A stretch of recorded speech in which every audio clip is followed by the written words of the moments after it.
Assalamu alaikum students and dear learners. Hope you are all fine and enjoying our online classes. Today's topic is for class 8th and the subject chosen is social science, and from social science we have chosen geography. The second lesson in your term 1 is about in geography we are going to discuss. First, before going to discuss about today's topic, let's first go back to the background of the topic, what you have already learnt before term 1. So please tell me, what does your father do? Okay, he's a farmer. Okay, where from are you? Okay, you are from a village. So beta bataiye, where from are you? Okay, you are from city. What's your father? Okay, he's a government employee. Fine. Okay, as I have asked these two students about their occupation of their father, now I came to know that there are different professions or there are different occupations that people acquire or do to earn their livelihoods. So these professions or these occupations we term as economic activities. Economic activities. So simply, what economic activity or what economic activities mean? Economic activities mean those of occupations or those jobs which persons do to earn some monetary benefits or to satisfy their wants, basic needs like clothing, shelter, education and other food items. These are called as economic activities. Classifying different economic activities based on a criteria, we have divided economic activities into 3 categories. First type of economic activities, primary economic activities. Primary economic activities. Second group of economic activities or occupations, we term them as secondary economic activities. And third classification of economic activities, we term them as tertiary economic activities. Tertiary economic activities.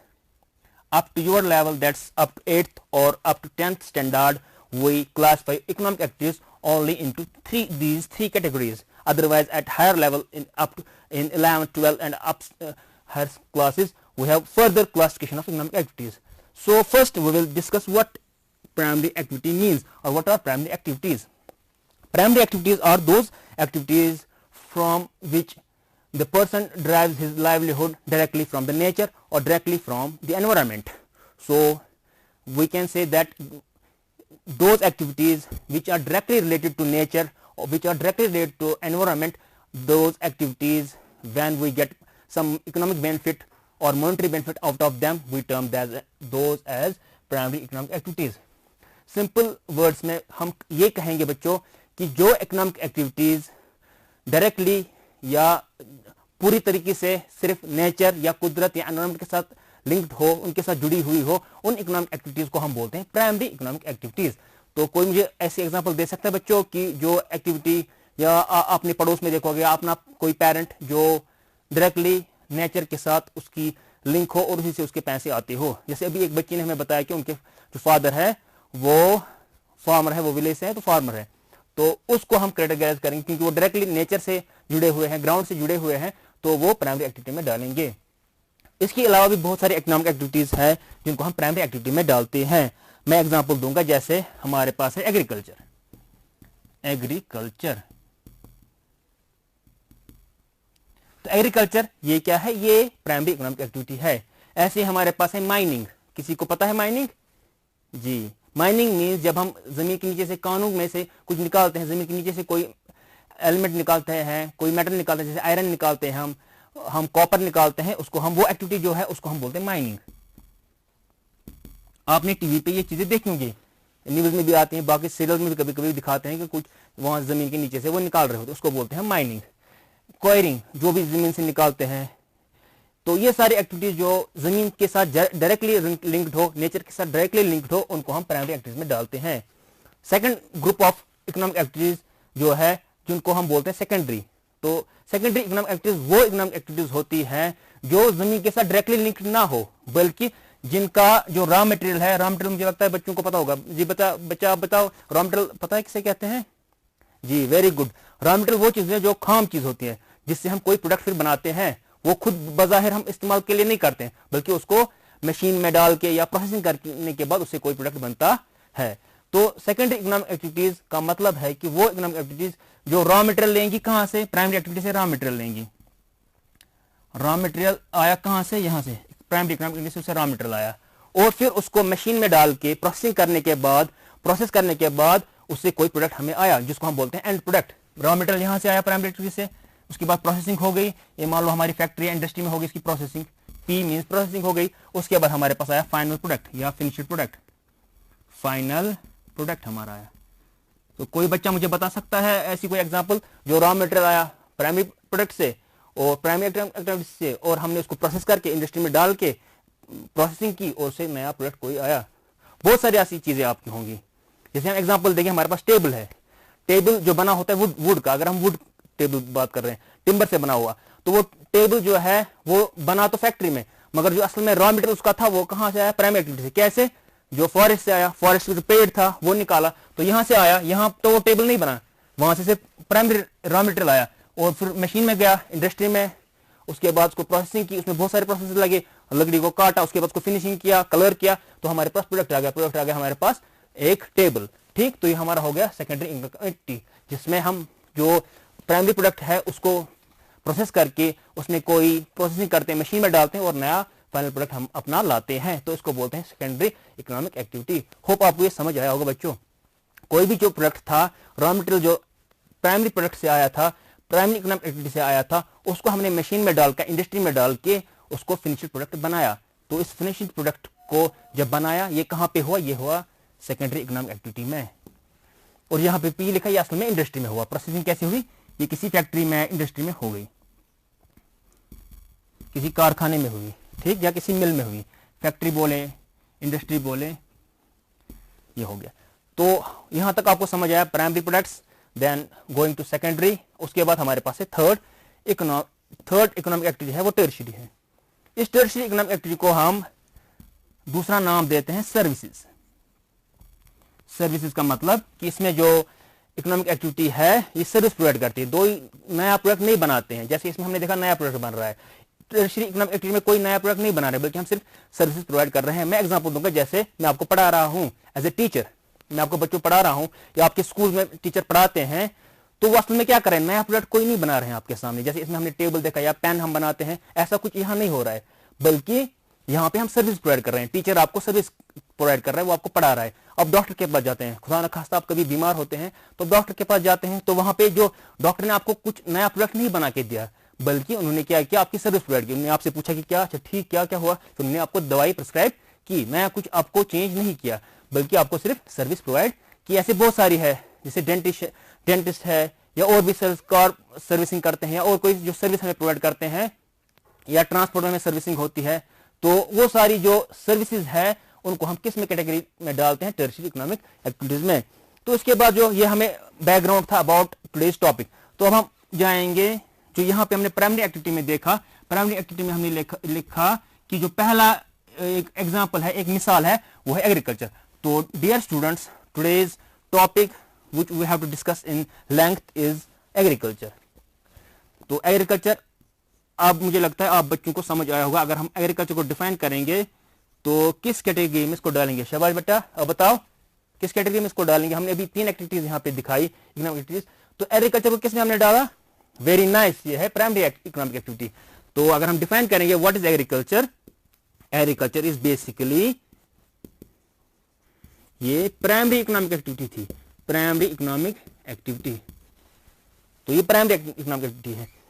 तो कोई आप मुझे बता सकते हैं, हमने categorise किया सिर्फ इकोनॉमिक एक्टिविटी। सिंपल वर्ड में कोई मुझे बच्चा बता सकता है कि ये एग्रीकल्चर होता क्या है, खेती-बाड़ी, ना खेती-बाड़ी नहीं, खेती-बाड़ी इसका एक पार्ट है।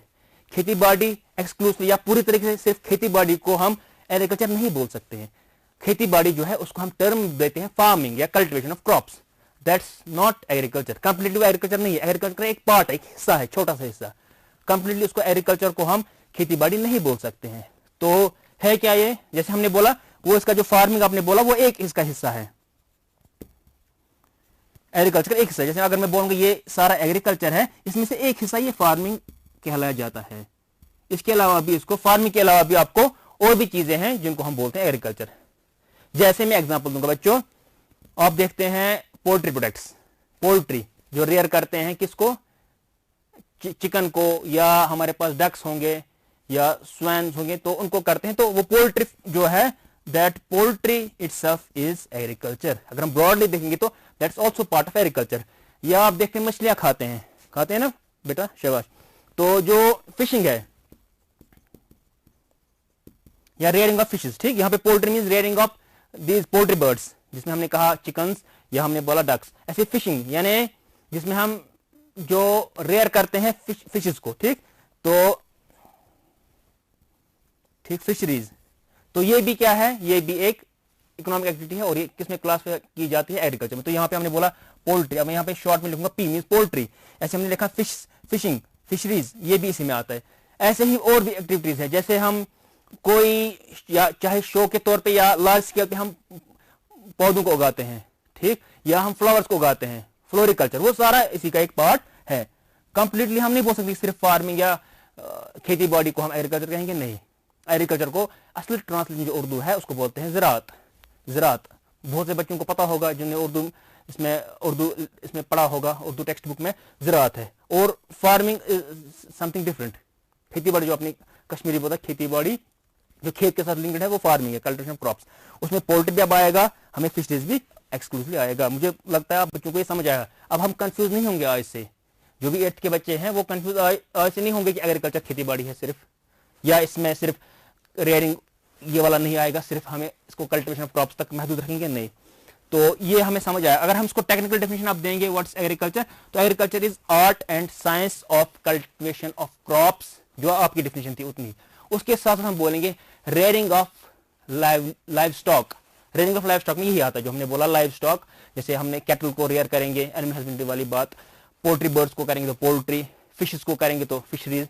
हम उसमें जो हमारे पास अपने हनी बीज देखी होंगी, मधुमक्खियां, तो शहद की मक्खियां, तो वो भी एपिकल्चर, वो भी इसी में आएगा। तो ये सारी चीजें इसमें आती हैं। या कोई फ्लावर को रेयर कर रहा है, फ्लावर को ग्रो कर रहा है, तो वो भी इसी में आता है। तो agriculture itself is a vast field, एक बड़ा वसी ये है, एक शोबा है जिसमें कल्टीवेशन के अलावा बहुत पोल्ट्री वाली फिशरीज की बात मैंने की, वो भी इसमें आते हैं। तो अब हम करेंगे कि ओवरऑल जो एग्रीकल्चर है, एग्रीकल्चर दुनिया में कितनी आबादी करती है, यानी कितने लोग दुनिया में एग्रीकल्चर करते हैं। ज़राअत के साथ मुंसलिक है, ज़राअत के साथ लिंक्ड है, उसके साथ जुड़े हुए हैं। रफली वर्ल्ड में लेटेस्ट एस्टिमेट्स के हिसाब से रफली half of the population, half का मतलब 50%, ठीक, मींस 50% जो वर्ल्ड पॉपुलेशन है रफली वो लिंक्ड है या जुड़ी हुई है एग्रीकल्चर के साथ, खेती ज़राअत के साथ। उसमें जब मैंने बोला पोल्ट्री, वो सारी चीजें उसमें आती है। तो एक्सक्लूसिव जब हम बात कर रहे हैं एग्रीकल्चर की, तो उसमें लगभग आधी आबादी दुनिया की वो किसके साथ जुड़ी हुई है, वो एग्रीकल्चर के साथ जुड़ी हुई है, या उससे अपना लाइवलीहुड निकालती है, उससे मॉनेटरी बेनिफिट देते हैं, उससे उनके पैसे रोजगार चलता है। तो ये हमें क्लियर हो गया कि जो लगभग आबादी जो दुनिया की है वो हाफ है। मगर अब हम इंडिया की अगर बात करेंगे, इन इंडिया ये फिगर या जो परसेंटेज है ये बढ़ती है।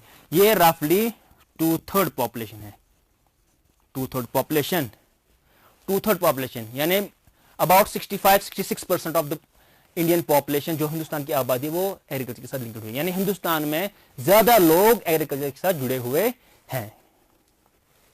तो उसके बाद हम अब देखेंगे कि जो फार्मिंग है या एग्रीकल्चर के टाइप्स है वो क्या क्या है, इसकी अलग अलग किस्में हैं, तो वो हम अब पढ़ेंगे। तो डिफरेंट टाइप्स ऑफ एग्रीकल्चर हम पढ़ेंगे। अब हम एग्रीकल्चर को अलग अलग किस्मों में बांटेंगे, टाइप्स ऑफ एग्रीकल्चर, या आप इसको बोले टाइप्स ऑफ फार्मिंग। इसकी कितनी किस्में हैं वो अब हम पढ़ेंगे।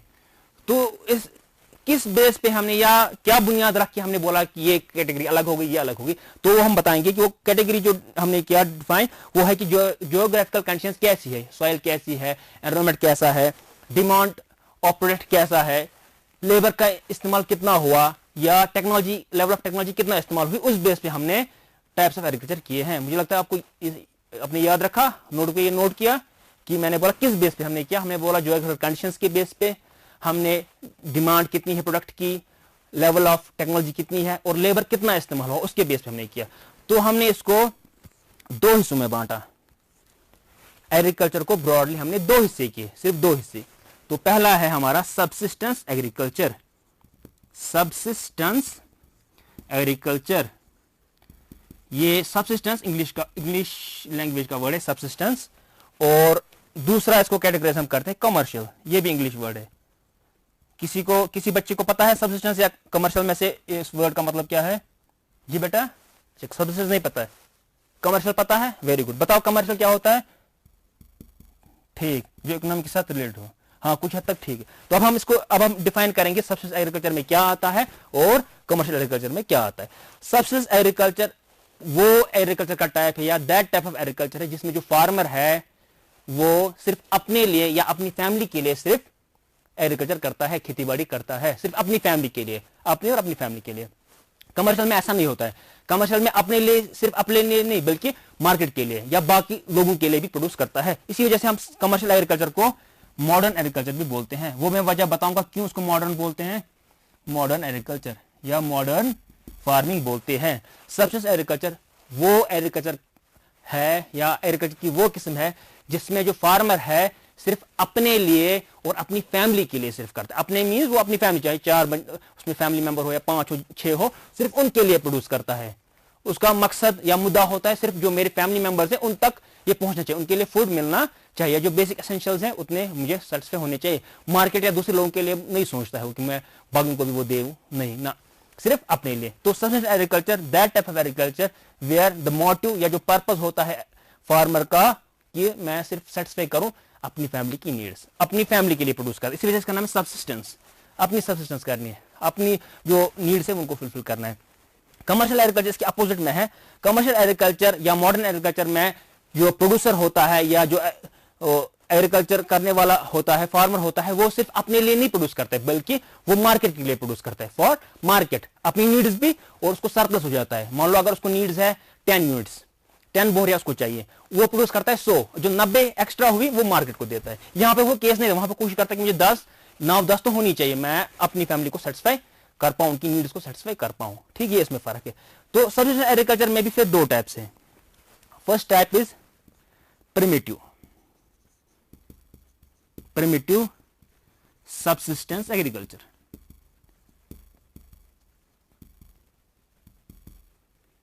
तो प्रिमिटिव सबसिस्टेंस एग्रीकल्चर वो सबसिस्टेंस एग्रीकल्चर है जिसमें जो फार्मर है वो एक एरिया को, एक इलाके के लैंड को, वहां के फॉरेस्ट को या ट्रीज को जलाता है, को जलाया, उसके बाद अगर उसको पहले काटा, उसके बाद ग्रास बचा तो उसको जला देता है, फॉरेस्ट को क्लियर करता है। या एक पैच ऑफ लैंड, एक जमीन के टुकड़े को, मान लो ये है, ये जंगल का हिस्सा है, यहां पे इसको पेड़ थे, ये इसने काटे, छोटे थे निकाले, अगर बड़े थे काट डाले, उसके बाद वहां ग्रास बचता है, ग्रास को जला दिया, तो अब ये जो लैंड है, ये लैंड हमारा क्लियर हो गया, ये पैच ऑफ लैंड क्लियर हो गया।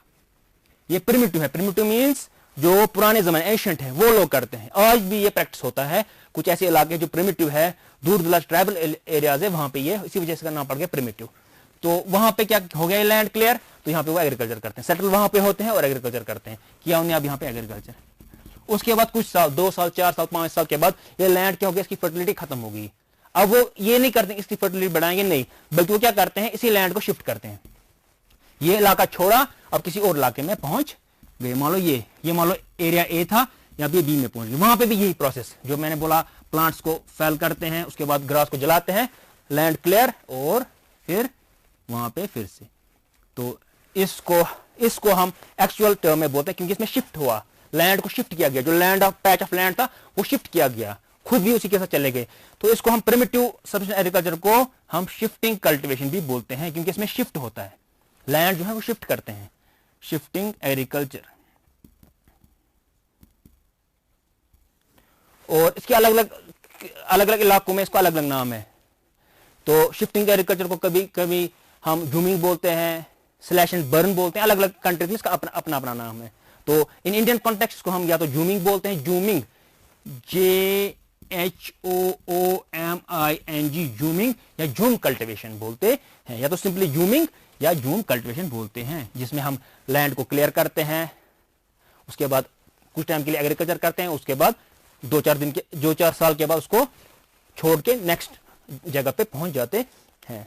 ये हो गया प्रिमिटिव। एक इसी के साथ दूसरा टाइप है इसका सबसिस्टेंस का, that's called intensive subsistence agriculture.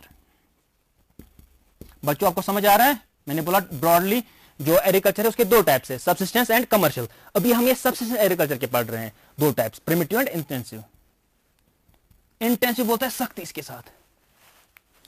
तो इसमें जो सबसिस्टेंस एग्रीकल्चर है, इसमें जो फार्मर की नीड होती है या फार्मर कोशिश करता है कि कम से कम जमीन में मुझे ज्यादा से ज्यादा प्रोड्यूस निकलना चाहिए। अगर उसके पास फॉर एग्जांपल 2 कनाल जमीन है तो वो कोशिश करता है से ज्यादा मुझे निकले, ताकि मैं अपनी जो नीड्स है वो फुलफिल करूं, क्योंकि ये उन इलाकों में किया जाता है जहां पे पॉपुलेशन बहुत ज्यादा है, जहां पे आबादी जो है बहुत ज्यादा है। जैसे मैं एग्जांपल दूंगा इंडिया में, पाकिस्तान में, या जो साउथ एशियन कंट्रीज है वहां पे ये पाया जाता है। ये एग्रीकल्चर टाइप हम करते हैं। ठीक, तो हो गया इंटेंसिव सबसिस्टेंस एग्रीकल्चर। अब हम आएंगे next, that's commercial agriculture. Commercial agriculture या मॉडर्न एग्रीकल्चर वो है जहां पे जो फार्मर है या प्रोड्यूसर जो है उसका मोटिव सिर्फ अपनी नीड्स फुलफिल करना नहीं होता है, बल्कि जो मार्केट है मार्केट के लिए प्रोड्यूस करना। इसके दो टाइप्स हैं, प्लांटेशन और इसका है एक्सटेंसिव। ठीक, plantation agriculture and extensive. Plantation agriculture होता है लार्ज स्केल पे एक ही क्रॉप को करना, कैश क्रॉप को प्रोड्यूस करना। जैसे रबर करते हैं कहीं पे टी करते हैं, कहीं पे कॉफी करते हैं। जैसे इंडिया की एग्जांपल है, यहां पे टी करते हैं, कहीं पे कॉफी करते हैं, तो कहीं पे रबर। जैसे मलेशिया की एग्जांपल, वहां पे रबर करते हैं। तो लार्ज स्केल पे सिर्फ एक क्रॉप, कैश क्रॉप को करना है। जैसे हम अगर एग्जांपल देंगे यहाँ पे, बेटा कौन सा क्रॉप हम यहाँ ज्यादातर करते हैं कैश क्रॉप की तरह? जी, सैफरॉन। Very good. जो सैफरॉन है कैश क्रॉप है, मार्केट के लिए प्रोड्यूस करते हैं। ऐसे ही दुनिया के अलग अलग इलाकों में पर्टिकुलर एक ही क्रॉप को कहीं पे बनाना सिर्फ करते हैं, कहीं पे रबर सिर्फ करते हैं, तो उसको बोलते हैं प्लांटेशन। मगर ये लार्ज स्केल पे होता है और इसमें जो है इसमें लेबर ज्यादा लगता था, इसमें लेबर कमर्शियल में लेबर कम लगता है, मशीन ज्यादा लगती है, टेक्नोलॉजी का इस्तेमाल होता है। यहाँ पे इसी वजह से लिखा है मॉडर्न एग्रीकल्चर। यहाँ पे सबसिस्टेंस था, जो भी उसके पास टूल्स है पुराने जमाने के वही इस्तेमाल करता है। इसमें मॉडर्न टेक्नोलॉजी इस्तेमाल होती है, नए नए टूल्स, ट्रैक्टर्स, जो बाकी थ्रेशर्स है वो सारे इस्तेमाल होते हैं।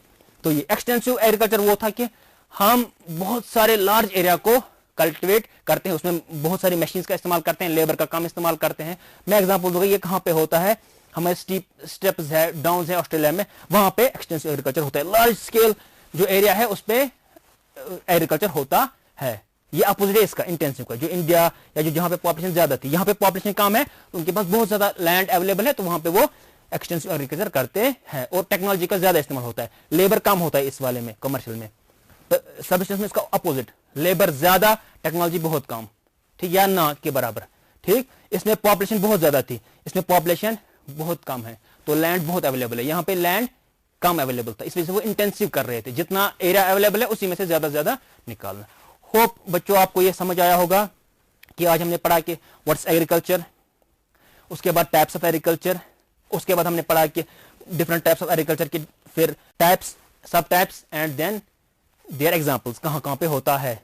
तो होप आपको ये समझ आया होगा। इसके साथ एक थोड़ा सा मैं आपको लास्ट में बताऊं इन कंक्लूजन, जो एग्रीकल्चर के डिफरेंट फील्ड्स हैं, आपने भी सुने होंगे। जैसे मैंने बोला, अगर लार्ज स्केल हम फ्रूट्स को उगाते हैं तो हॉर्टिकल्चर, लार्ज स्केल हम फ्लावर्स को तो फ्लोरिकल्चर, रेयरिंग ऑफ हनी बीज तो एपीकल्चर, ये जो हम करते हैं रेयर फिशेस को करते हैं तो उसको हम पिसिकल्चर बोलते हैं। ऐसे बहुत सारे हमारे, जैसे ग्रेप्स को करते हैं कल्टिवेट तो विल्टिकल्चर। होप आप बच्चों ने ये नोट किया होगा और एंजॉय किया होगा, और इंशाल्लाह हम मिलेंगे नेक्स्ट क्लास में। नेक्स्ट क्लास हमारी होगी, उस वक्त मिलेंगे। आपको ये सारा समझ आएगा। अगर मैं आपसे क्वेश्चन पूछूं कि असेसमेंट करें कि डिफाइन एग्रीकल्चर, 1 या 2 लाइन में आपको एग्रीकल्चर बोलना है, साथ में मुझे बोलना है कि एग्रीकल्चर कौन सी एक्टिविटी है। हमने एक्टिविटीज पढ़ी, तो ये कौन सी एक्टिविटी है, ये आप करोगे घर में। और रफली कितने % वर्ल्ड की पॉपुलेशन एग्रीकल्चर के साथ जुड़ी हुई है। तो ऐसे ही ब्रॉडली कितने टाइप्स के एग्रीकल्चर है, शिफ्टिंग एग्रीकल्चर सबसिस्टेंस है कि वो कमर्शियल है। तो आप ये सारी चीजें घर में जॉट डाउन की होंगी ऑलरेडी, इसको फिर से रिवाइज करेंगे और नेक्स्ट क्लास इंशाल्लाह जो होगी उसमें हम इसको आगे करेंगे, उसको रिकैप करेंगे। थैंक यू बच्चों, स्टे होम, स्टे सेफ।